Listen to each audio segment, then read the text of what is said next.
नमस्कार मित्रांनो, स्वागत आहे सर्वांचं आपल्या या यूट्यूब चॅनलवर. मित्रांनो, आजच्या या सेशनमध्ये आपण शिक्षक पात्रता परीक्षा म्हणजेच TET 2025 यांची पेपर होणार आहेत. त्याच उद्देशाने आपण आपल्या या चॅनलवरती डेली बेसिसवरती बालमानसशास्त्र म्हणजे CDP याची तयारी करणार आहोत. तुम्ही TET पेपर 1 किंवा पेपर 2ची तयारी करत असाल तर मित्रांनो हा सेशन आपल्यासाठी महत्त्वाचा आहे. अतिसंभाव्य प्रश्नसंच याची सिरीज आपण सुरू केलेली आहे. आजचा हा 8वा सेशन आहे मित्रांनो. ठीक आहे, यापूर्वीचे सेशन बघितले नसाल तर बघू शकता, आपल्या या चॅनलमध्ये तुम्हाला व्हिडिओज पाहायला मिळणार आहेत. मित्रांनो, 30 गुणांची सखोल विश्लेषणासह या ठिकाणी आपण तयारी करत असतो. दररोज फ्रीमध्ये शिकण्यासाठी आपल्या या यूट्यूब चॅनलला तुम्ही जर अजूनही सबस्क्राईब केलं नसेल किंवा आपल्या या चॅनलवरती नवीन असाल तर आपल्या चॅनलला सबस्क्राईब करून ठेवा. तुम्हाला दररोज TET परीक्षेसाठी जेवढे काही महत्त्वाचे विषय आहेत त्या सर्व विषयाची सखोल विश्लेषणासह फ्रीमध्ये तयारी करता येणार आहेत. मित्रांनो, सर्व प्रश्नांचे सखोल विश्लेषण व कन्सेप्टनुसार आपल्याला या ठिकाणी शिकायला मिळणार आहेत. बघूया प्रश्न कशा पद्धतीने परीक्षेला विचारले जातात. मित्रांनो, सेशन शेवटपर्यंत बघा, महत्त्वाचेच प्रश्न आपण घेतलेले आहेत. प्रश्न पहिला बघा काय दिलेला आहे. बालकांच्या अध्ययन प्रक्रियेत एकाग्रतेचा अभाव, यालाच इंग्रजीमध्ये लक्षात ठेवायचं आहे, लॅक ऑफ कॉन्सन्ट्रेशन ही मुख्य अडचण ठरते. याचे मानसशास्त्रीय कारण काय असू शकते? तर या प्रश्नाचं उत्तर आपल्याला पर्याय बी मध्ये पाहायला मिळतो की विषयातील अनास्था आणि शिकवण्याची रटाळ पद्धत म्हणजे lack of interest and monotonous teaching. मित्रांनो, हे या ठिकाणी याचा मानसशास्त्रीय कारण असू शकते. ओके, लॅक ऑफ कॉन्सन्ट्रेशन म्हणजे एकाग्रतेचा अभावाचा हा कारण असू शकते. आता या ठिकाणी महत्त्वाचे पॉईंट आपण स्पष्टीकरणामध्ये क्लिअर करणार आहोत. प्रत्येक प्रश्नाचं सखोल विश्लेषण आपण या ठिकाणी करणार आहोत मित्रांनो. ओके, विश्लेषणामध्ये दिलेलं आहे की बालकांचे लक्ष तेव्हाच विचलित होते जेव्हा त्यांना विषयात रस म्हणजे इंटरेस्ट वाटत नाही. जर अध्यापन पद्धतीत संवादात्मक म्हणजे इंटरॅक्टिव्ह नसेल तर बालकाची मानसिक ऊर्जा विषयावर केंद्रित होऊ शकत नाही. महत्त्वाचा पॉईंट आहे, इम्पॉर्टंट पॉईंट आहे मित्रांनो, लक्षात ठेवायचं आहे. त्याच्यानंतर पुढे दिलेलं आहे की मानसशास्त्राच्या दृष्टीने जेव्हा मुलाला एखाद्या विषयात रस म्हणजे इंटरेस्ट वाटत नाहीत किंवा शिकण्याची पद्धत त्याला कुतूहलाला म्हणजे क्युरिओसिटी चालना देत नाहीत तेव्हा त्याचे मन हे भरकटते. एकाग्रता ही पूर्णपणे आवडीशी संबंधित असते. जर शिकणे रंजक नसेल तर मेंदू नवीन माहिती स्वीकारण्यास नकार देतो. हे महत्त्वाचे पॉईंट आपल्याला लक्षात ठेवायचे आहेत मित्रांनो. ठीक आहे, याच्यानंतर आपण पुढच्या प्रश्नाकडे जाऊया. प्रश्न क्रमांक 2. मित्रांनो, दररोज आपल्या या चॅनलवरती तुम्हाला सखोल विश्लेषणासह शिकायला मिळणार आहेत. ओके, याच्यानंतर पुढचा प्रश्न क्रमांक 2. प्रतिसाद बळकटीकरण म्हणजे रेन्फोर्समेंट या संकल्पनेत नकारात्मक प्रतिसाद, यालाच आपण निगेटिव्ह रेन्फोर्समेंट म्हणतो, केव्हा प्रभावी ठरतो? मित्रांनो, या प्रश्नाचं उत्तर पर्याय डी मध्ये पाहायला मिळतो की अयोग्य वर्तन थांबवण्यासाठी आणि सुधारण्यासाठी म्हणजे to stop and modify undesirable behaviour. मित्रांनो, हे महत्त्वाचे पॉईंट आहे. प्रतिसाद बळकटीकरण म्हणजे रेन्फोर्समेंट या संकल्पनेत नकारात्मक प्रतिसाद निगेटिव्ह रेन्फोर्समेंट यावेळेस प्रभावी ठरतो. आता यावरचे महत्त्वाचे पॉईंट आपण स्पष्टीकरणात बघूया. बघा काय दिलेलं आहे, तर या ठिकाणी दिलेलं आहे की BF स्किनर यांच्या ऑपरंट कंडिशनिंग सिद्धांतानुसार की प्रतिसाद बळकटीकरण म्हणजे मुलाच्या वर्तनाला योग्य दिशा देणे होय.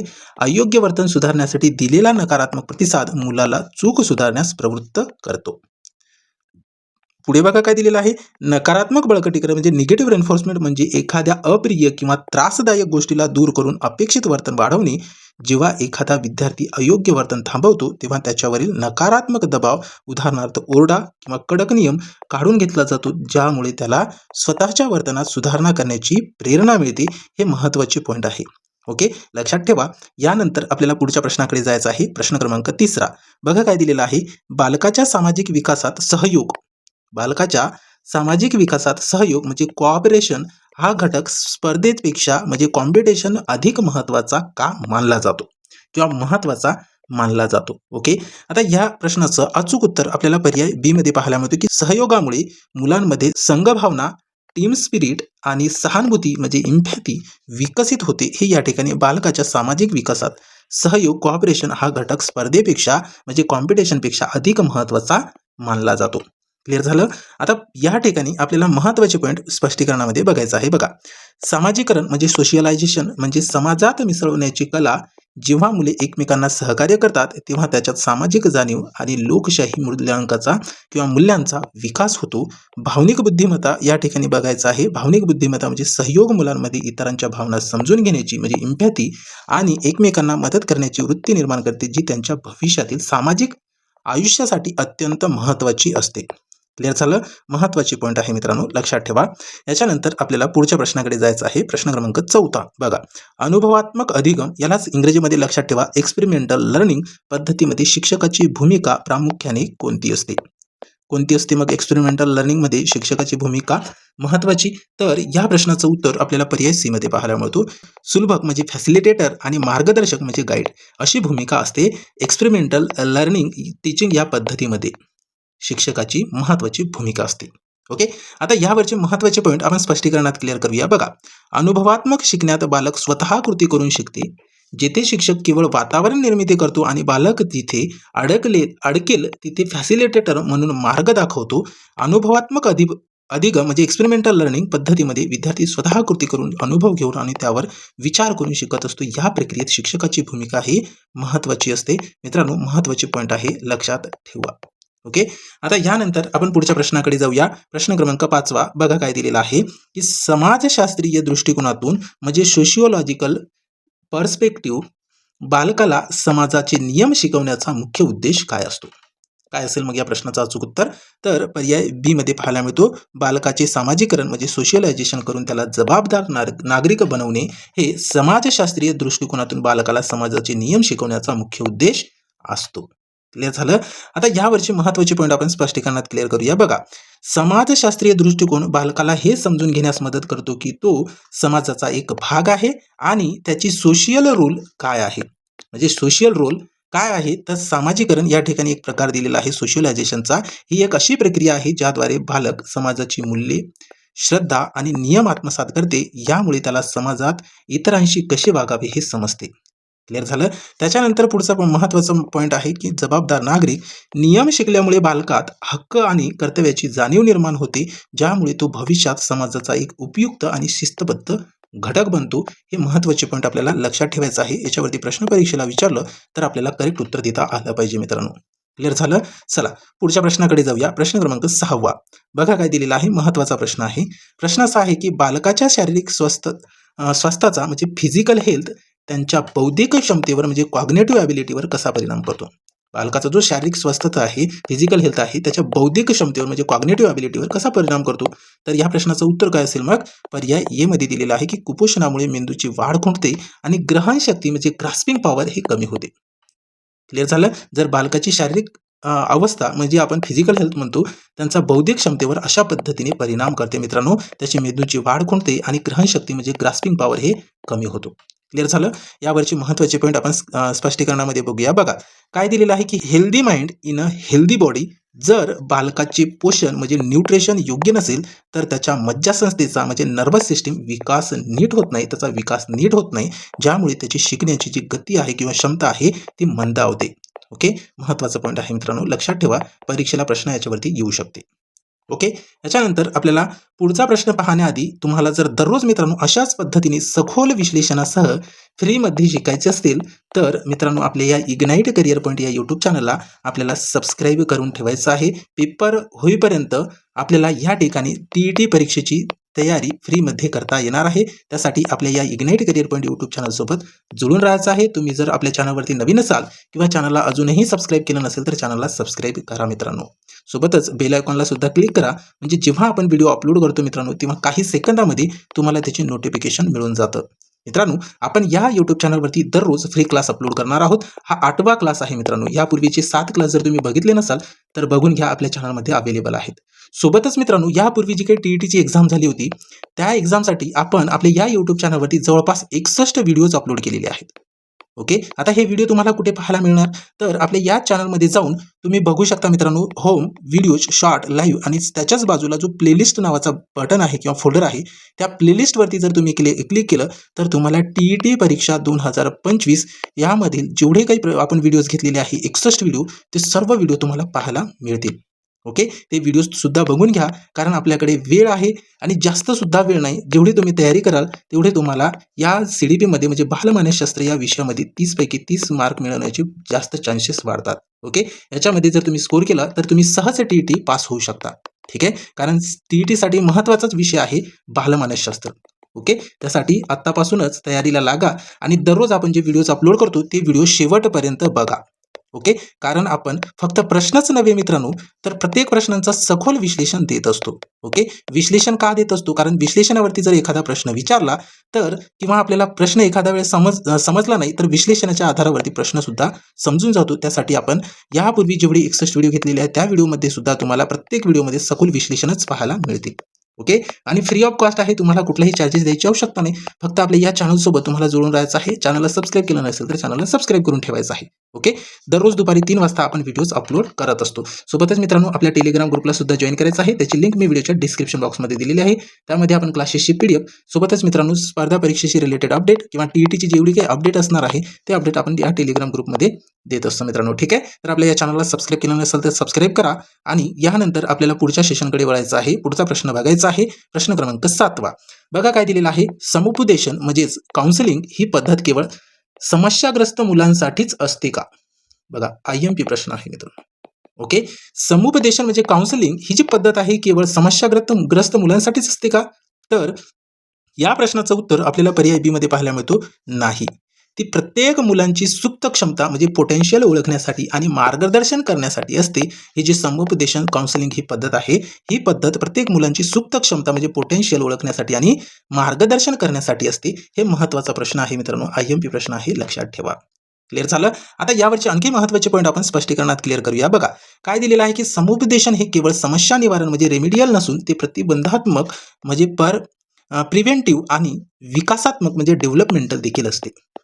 ओके, आता क्षमता ओळखणे म्हणजे काय? पोटेन्शियल डिस्कव्हरी म्हणजे प्रत्येक मुलांमध्ये काही सुप्त गुण असतात.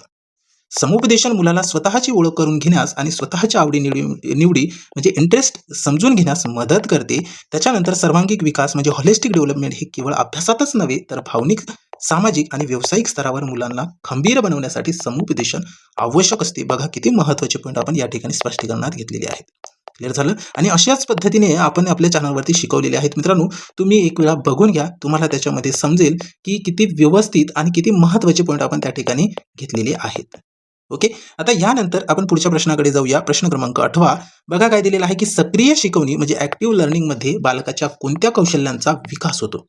ऍक्टिव्ह लर्निंगमध्ये बालकाच्या कोणत्या कौशल्याचा विकास होतो? तर मित्रांनो या प्रश्नाचं उत्तर पर्याय बी मध्ये पाहायला मिळतो की निरीक्षण म्हणजे ऑब्झर्वेशन, तर्कशक्ती म्हणजे रिझनिंग आणि विश्लेषणात्मक विचार म्हणजे अॅनालिटिकल थिंकिंग याचा विकास होतो मित्रांनो ऍक्टिव्ह लर्निंगमध्ये बालकांचा. क्लिअर झालं? सक्रिय शिकवणी यासाठी महत्त्वाची आहे. यामध्ये त्यांच्या कौशल्याचा विकास होतो. तर कोणता? निरीक्षण, ऑब्झर्वेशन म्हणजे तर्कशक्ती याला रिझनिंग म्हणतो आणि विश्लेषणात्मक विचार म्हणजेच अॅनालिटिकल थिंकिंग ह्या कौशल्याचा विकास होतो. क्लिअर झालं? आता महत्त्वाचे पॉईंट आपण स्पष्टीकरणात बघूया. बघा काय दिलेलं आहे, तर जेव्हा मुलं स्वतः प्रयोग करून किंवा चर्चा करतात तेव्हा त्यांच्या मेंदूच्या वरच्या स्तरावरील म्हणजे हायर ऑर्डर थिंकिंग हे सक्रिय होतात किंवा ही क्रिया सक्रिय होतात. म्हणजे यांची जी क्रिया आहे ती सक्रिय होते. क्लिअर झालं? आता सक्रिय शिकवणी ऍक्टिव्ह लर्निंग ही जी पद्धत आहे बालकाला केवळ माहितीचा ग्राहक न ठेवता ज्ञानाचा निर्माता बनवते. याचे विश्लेषण खालीलप्रमाणे आपण या ठिकाणी दिलेले आहेत. बघा आता निरीक्षण, ऑब्झर्वेशन म्हणजे काय? तर जेव्हा बालक प्रत्यक्ष कृती किंवा प्रयोग करते तेव्हा त्याचे निरीक्षण कौशल्य तीक्ष्ण होते. ती गोष्टींकडे बारकाईने पाहण्यास शिकतो. हे बघा किती महत्त्वाचं पॉईंट आहे, निरीक्षण, ऑब्झर्वेशन. क्लिअर झालं? त्याच्यानंतरचं आहे तर्कशक्ती, याला जे रिझनिंग म्हणतो. हे असेच का झाले किंवा जर असे केले तर काय होईल असे प्रश्न विचारल्यामुळे बालकाची तार्किक विचार प्रक्रिया म्हणजे लॉजिक हे सक्रिय होते. कशामध्ये? तर तर्कशक्तीमध्ये. बघा IMP पॉईंट आहे, महत्त्वाचा पॉईंट आहे. क्लिअर झालं? त्याच्यानंतर आहे विश्लेषणात्मक विचार म्हणजे अॅनालिटिकल थिंकिंग. मिळालेल्या माहितीचे वर्गीकरण करणे म्हणजे क्लासिफिकेशन करणे, त्यातील कार्यकारण, भाव शोधणे आणि निष्कर्ष काढणे, यामुळे बौद्धिक परिपक्वता येते. त्याच्यामध्ये महत्त्वाचे पॉईंट म्हणजे काय? तर हे जे 3 दिलेले आहे हे तिन्ही पॉईंट महत्त्वाचे आहे परीक्षेच्या दृष्टिकोनातून. आपण निरीक्षण, ऑब्झर्वेशन म्हणजे काय बघितलं, तर्कशक्ती, रिझनिंग म्हणजे काय बघितलं, विश्लेषणात्मक विचार, अॅनालिटिकल थिंकिंग म्हणजे काय हे सुद्धा बघितलेले आहेत मित्रांनो. याचा सहभाग कशामध्ये होतो? तर यामध्ये बालक स्वतः सहभागी असल्याने त्याचे स्मरण म्हणजेच या ठिकाणी पाठांतरपेक्षा जास्त काळ टिकते. क्लिअर झालं? अतिशय महत्त्वाचे पॉईंट आपण घेतलेले आहेत. ओके, याच्यानंतर आपण पुढच्या प्रश्नाकडे जाऊया. प्रश्न क्रमांक 9. बघा काय दिलेला आहे. व्यक्तिमत्व विकासात म्हणजेच पर्सनॅलिटी डेव्हलपमेंटमध्ये आनुवांशिकता, हेरिडिटी की पर्यावरण, एन्व्हायरमेंट हे कोणाचा वाटा अधिक असतो? म्हणजे असं म्हटलेलं आहे की व्यक्तिमत्व विकासामध्ये आनुवंशिकता म्हणजे हेरिडिटी आणि पर्यावरण म्हणजे एन्व्हायरमेंट यामध्ये सर्वात जास्त कोणाचा वाटा असतो असा प्रश्न केलेला आहे. मित्रांनो आपल्या प्रश्नाचं उत्तर या ठिकाणी पर्याय सी मध्ये पाहायला मिळतो की दोन्हींचा परस्पर संबंध आणि अंतरक्रिया यालाच इंटरॅक्शन ऑफ बोथ म्हणतो आपण. ओके, दोघांचा या ठिकाणी महत्त्वाचाच वाटा असतो. ओके, आता स्पष्टीकरणामध्ये एक पॉईंट आहे महत्त्वाची, ते क्लिअर करूया. बघा की अनुवंशिकता ही बालकाला मूळ क्षमता म्हणजे रॉ मटेरियल प्रदान करते, तर पर्यावरण हे शिक्षण समाज या क्षमतांना योग्य आकार देते. क्लिअर झालं. आता अंतरक्रिया इंटरॅक्शन म्हणजे काय, तर अनुवंशिकता बालकाच्या मर्यादा किंवा क्षमता ठरवते, तर पर्यावरण त्या क्षमता किती प्रमाणात विकसित होतील हे निश्चित करते. म्हणून या ठिकाणी हे दोन्ही घटक अतिशय महत्त्वाचं आहे बालकाच्या विकासासाठी किंवा डेव्हलपमेंटसाठी.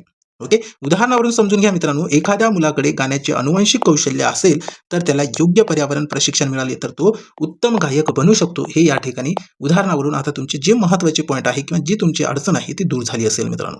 क्लिअर झालं. याच्यानंतर आपण पुढच्या प्रश्नाकडे जाऊया. प्रश्न क्रमांक 10. बघा काय दिलेला आहे की मुलांच्या स्वभावावर पर्यावरणाचा म्हणजे इन्व्हायरमेंटचा प्रभाव कसा पडतो. मग मुलांच्या स्वभावावर पर्यावरणाचा कसा प्रभाव पडतो, तर मित्रांनो या प्रश्नाचं उत्तर पर्याय बी मध्ये पाहायला मिळते की भोवतालच्या लोकांमुळे बालकाच्या सवयी आणि जाणीवा यालाच प्रिसेप्शन विकसित होतात. हे असे आपण या ठिकाणी याचा प्रभाव मुलांच्या स्वभावावर पडत असतो. ओके, आता यावरचे महत्त्वाचे पॉईंट आपण स्पष्टीकरणात क्लिअर करूया. बघा शॉर्टमध्येच दिलेलं आहे, पण या ठिकाणी असं दिलेलं आहे की बालक आपल्या सभोवतालच्या लोकांचे अनुकरण म्हणजे इमिटेशन करत असते. सकारात्मक वातावरण बालकाचा आत्मविश्वास वाढवतो. हे बघा दोनच ओळ आहे, पण दोन्ही ओळमध्ये या दोनच ओळीमध्ये आपले जेवढे काही महत्त्वाचे पॉईंट आहे किंवा या ठिकाणी जे महत्त्वाचे परीक्षेच्या दृष्टिकोनातून आपल्याला समजण्यासाठी पाहिजे ते दिलेलं आहे मित्रांनो. क्लिअर झालं. याच्यानंतर आपण पुढच्या प्रश्नाकडे जाऊया. प्रश्न क्रमांक 11. प्रश्न असा केलेला आहे की नैतिक मूल्ये म्हणजे मॉरल व्हॅल्यूज रुजवण्यासाठी शिक्षकांनी केवळ उपदेश करण्याऐवजी स्वतःचे उदाहरण म्हणजे रोल मॉडेलिंग देणे का गरजेचे आहे. IMP प्रश्न आहे मित्रांनो, महत्त्वाचा प्रश्न आहे.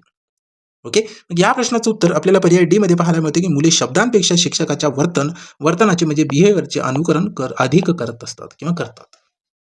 ओके, आता यावरची जी महत्त्वाचे पॉईंट आहे ते स्पष्टीकरणात बघूया की अल्बर्ट बंडुरा यांच्या सोशल लर्निंग थेरीनुसार मुले निरीक्षणातून म्हणजे ऑब्झर्वेशनातून सर्वाधिक शिकतात. हे बघा दोन ओळ आहे, पण किती महत्त्वाचे पॉईंट आपण घेतलेले आहेत. ओके, अल्बर्ट बंडुरा यांच्या सोशल लर्निंग थेरी म्हणजे सोशल लर्निंग थेरी ही कोणी मांडली असा प्रश्न केला तर अल्बर्ट बंडुरा यांनी मांडली. मग यांच्या या थेरीतून या निरीक्षणातून या ऑब्झर्वेशनमधून मुलं जास्तीत जास्त शिकतात, म्हणजेच शिक्षकाचे वर्तनाचे बिहेवियरचे अनुकरण करून अधिक शिकत असतात मित्रांनो. क्लिअर झालं. ठीक आहे, चला पुढच्या प्रश्नाकडे जाऊया. मग प्रश्न क्रमांक 12. भावनिक बुद्धिमत्ता इमोशनल इंटेलिजन्स विकसित करण्यासाठी बालकाला प्रेम आणि आधार म्हणजे लव्ह अँड सपोर्ट का आवश्यक आहे. मित्रांनो भावनिक बुद्धिमत्ता विकसित करण्यासाठी बालकाला प्रेम आणि आधार यालाच आपण लव्ह अँड सपोर्ट हे का आवश्यक आहे, तर या प्रश्नाचं उत्तर पर्याय मध्ये पाहायला मिळतो की सुरक्षिततेची भावना सेन्स ऑफ सिक्युरिटी असल्यास बालक आव्हाने स्वीकारण्यास तयार होते. हे या ठिकाणी महत्त्वाचं आहे. ओके, बघा स्पष्टीकरणामध्ये काय दिलेलं आहे, तर जेव्हा बालकाला भावनिक सुरक्षितता वाटते तेव्हा त्याचा ताण म्हणजे स्ट्रेस कमी होतो आणि त्याची शिकण्याची तयारी रेडीनेस टू लर्न ही वाढते. ओके, क्लिअर झालं. चला पुढच्या प्रश्नाकडे जाऊया. प्रश्न क्रमांक 13. मित्रांनो अशाच पद्धतीने आपण आपल्या चॅनलवरती शिकवलेलं आहेत. तुम्ही बघा प्लेलिस्टमध्ये जाऊन, तुम्हाला त्याच्यामध्ये 61च्या जवळपास व्हिडिओज पाहायला मिळते मित्रांनो, आणि प्रत्येक प्रश्नांचं सखोल विश्लेषण केलेलं आहे. आणि तो पण सिलेबस महत्त्वाचाच आहे, कारण बालमानसशास्त्र हा विषय आपल्याला TET परीक्षेसाठी असतोच बरोबर. मग 30 आणि त्याचा सिलेबस जो आहे तो सारखाच आहे.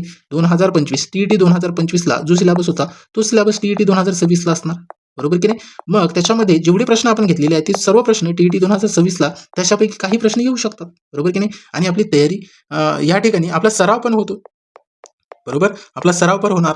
आणि मित्रांनो मी या ठिकाणी तुम्हाला एक अनाउन्समेंट मधून सांगणार आहे की जवळपास आपण या चॅनलवरती TET परीक्षेसाठी CDPचा PYQs हे आपण तर सुरू केलेलंच आहेत. सोबतच मित्रांनो अभ्यासक्रम सुद्धा या ठिकाणी आपण अपलोड करणार आहोत.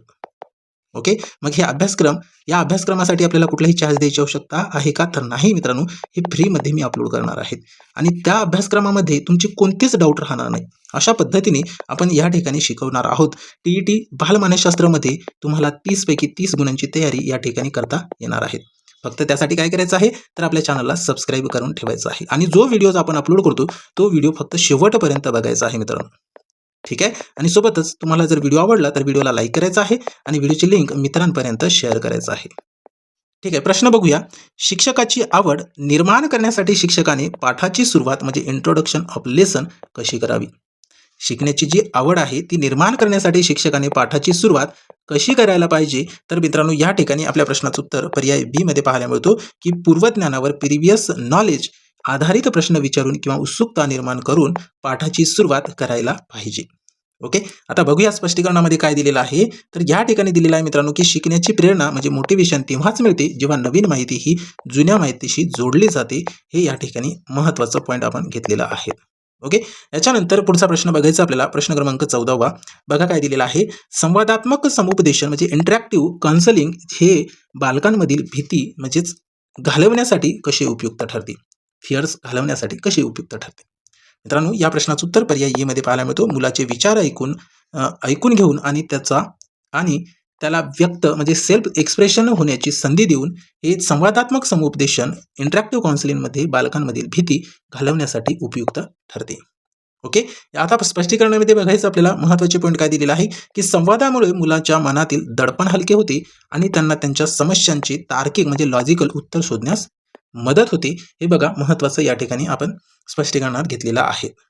ओके, याच्यानंतर पुढच्या प्रश्नाकडे जाऊया. प्रश्न क्रमांक 15वा. प्रश्न असा केलेला आहे की मुलांच्या सामाजिक वर्तनावर म्हणजे मित्र पीअर ग्रुप हा घटक कधी सर्वाधिक प्रभावी ठरतो म्हणजे डॉमिनंट ठरतो. तर मित्रांनो, आपल्या प्रश्नाचं उत्तर पर्याय बी मध्ये पाहायला मिळतो. प्रौढांगावस्थेत ॲडोलेसन्समध्ये हे प्रभावी ठरते. मुलांच्या सामाजिक वर्तनावर मित्र म्हणजे पीअर ग्रुप हा घटक सर्वाधिक प्रभावी ठरते. ओके, आता स्पष्टीकरणामध्ये बघायचं आहे काय दिलेलं आहे. तर या वयात मुले कुटुंबापेक्षा मित्राच्या मताला अधिक महत्त्व देतात, ज्याला मानसशास्त्रात पीअर प्रेशर किंवा पीअर इन्फ्लुएन्स असे म्हणतात. ओके, याच्यानंतर आपण पुढच्या प्रश्नाकडे जाऊया. प्रश्न क्रमांक 16वा. बघा, बौद्धिक क्षमताचा विकास म्हणजे कॉग्निटिव्ह डेव्हलपमेंट म्हणजे नेमके काय आहे. बौद्धिक क्षमताचा विकास कॉग्निटिव्ह डेव्हलपमेंट म्हणजे नेमके काय आहे. तर मित्रांनो, आपल्या प्रश्नाचं उत्तर या ठिकाणी पर्याय सी मध्ये पाहायला मिळतो की विचार करण्याची, समस्या सोडवण्याची म्हणजे प्रॉब्लेम सॉल्व्हिंग आणि नवीन परिस्थितीशी जुळून घेण्याची क्षमता म्हणजेच बौद्धिक क्षमताचा विकास होय, कॉग्निटिव्ह डेव्हलपमेंट होय. क्लिअर झालं. आता स्पष्टीकरणामध्ये बघा काय दिलेलं आहे की बुद्धिमत्ता इंटेलिजन्स ही केवळ माहिती साठवणे नसून ती माहिती योग्य वेळी योग्य ठिकाणी वापरण्याची क्षमता आहे. यालाच आपण प्रॉब्लेम सॉल्व्हिंग किंवा नवीन परिस्थितीशी जुळून घेणे हे बौद्धिक क्षमतांचं या ठिकाणी किंवा बौद्धिक विकासाचं हे महत्त्वाचं पॉईंट आहे. क्लिअर झालं. ठीक आहे, याच्यानंतर आपण पुढच्या प्रश्नाकडे जाऊया. प्रश्न क्रमांक 17वा. बघा, स्मरणशक्ती यालाच मेमरी म्हणतोय आपण इंग्रजीमध्ये वाढवण्यासाठी पुनरावलोकन रिव्हिजन का गरजेचे असते किंवा गरजेचे आहे. स्मरणशक्ती मेमरी वाढवण्यासाठी पुनरावलोकन यालाच रिव्हिजन म्हणतो आपण. का महत्त्वाचं आहे किंवा का गरजेचं आहे. तर मित्रांनो, आपल्या या प्रश्नाचं उत्तर पर्याय मध्ये पाहायला मिळतो. विस्मरण फॉरगेटिंग रोखण्यासाठी आणि माहिती दीर्घकालीन स्मृतीमध्ये लॉंग टर्म मेमरी साठवण्यासाठी हे गरजेचं आहे. पुनरावलोकन रिव्हिजन हे गरजेचं आहे. ओके, आता स्पष्टीकरणामध्ये बघा काय दिलेलं आहे. तर वारंवार उजळणी केल्याने मेंदूतील म्हणजेच सिनॅप्टिक कनेक्शन्स मजबूत होतात, ज्यामुळे माहिती दीर्घकाळ लक्षात राहते. ओके, याच्यानंतर पुढच्या प्रश्नाकडे जाऊया. प्रश्न क्रमांक 18वा. बघा काय दिलेला आहे. शिक्षकाच्या प्रेमाळ वर्तनाचा बालकाच्या शिकवण्यावर काय परिणाम होतो. मित्रांनो, या प्रश्नाचं उत्तर पर्याय सी मध्ये पाहायला मिळतो. मुलाचा वर्गातील सहभाग म्हणजे एंगेजमेंट वाढतो आणि शिकण्याची भीती दूर होते. आता यावरचे महत्त्वाचे पॉईंट आपण स्पष्टीकरणात बघूया. बघा, आत्मीयता असलेल्या वातावरणात मुलांमध्ये कशाची भावना वाढतात. तर बिलॉंगिंगनेसची भावना निर्माण होते, शिक्षणासाठी पूरक असते. क्लिअर झालं. याच्यानंतर पुढचा प्रश्न क्रमांक 19वा बघायचा आपल्याला. शिकण्याच्या प्रक्रियेत अंतर्गत प्रेरणा याला इंट्रिन्सिक मोटिवेशन म्हणतो. म्हणजे काय, शिकण्याची जी प्रक्रिया आहे याच्यामध्ये अंतर्गत प्रेरणा हे म्हणजे काय आहे, हे काय आहे. तर मित्रांनो, या ठिकाणी आपल्या प्रश्नाचं उत्तर पर्याय सी मध्ये पाहायला मिळतो. स्वतःच्या आनंदासाठी आणि जिज्ञासेपोटी क्युरिओसिटीसाठी नवीन गोष्टी शिकणे यासाठी अंतर्गत प्रेरणा इंट्रिन्सिक मोटिवेशन हे महत्त्वाचं आहे. ओके, आता स्पष्टीकरणामध्ये बघा काय दिलेलं आहे. तर जेव्हा बालक स्वतःच्या आवडीने शिकते तेव्हा ते शिक्षण अधिक अर्थपूर्ण म्हणजे मिनिंगफुल असते.